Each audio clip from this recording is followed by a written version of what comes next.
Back in February, S&P put a negative outlook watch on many of New Zealand's councils, driven by two key factors: ongoing deficit spending and uncertainty regarding political support for reforms of water infrastructure funding. Now, over the past year, many councils have been attempting to improve their fiscal standing through a combination of budget cuts, asset sales, and increased rates. In fact, when we look at rates, except for Auckland, many of New Zealand's larger councils are planning double-digit hikes. So you may be thinking councils have taken their bitter medicine and this is an improving credit story. Unfortunately, this is not the case.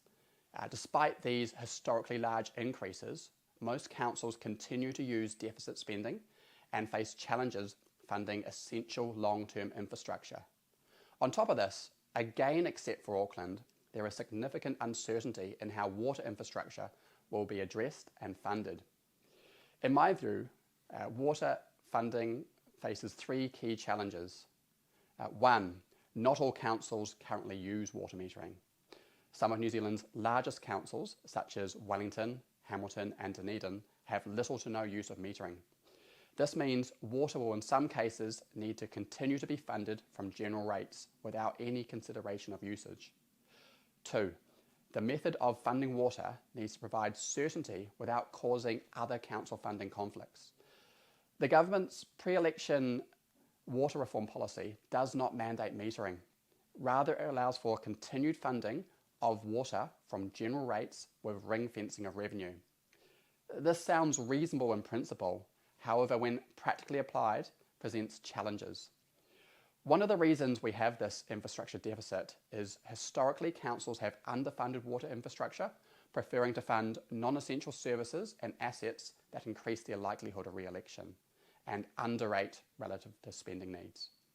If they are forced to ring-fence rates for water, whilst this resolves one funding problem, the moral hazard of underfunding other essential assets such as roading and transport remains. Three, there is no free lunch in financial structuring. That is, typically when securitizing and structuring assets, what one is really doing is transferring risk from one area to another. Put more simply, all else equal, if we reduce risks around prudent funding of water assets, this is generally achieved by taking more risk elsewhere, in this case funding other council assets. Now, this could be addressed through some form of guarantee, perhaps joint recourse to multiple councils, or better yet, a guarantee from a third party such as the government. But as things stand, this seems unlikely.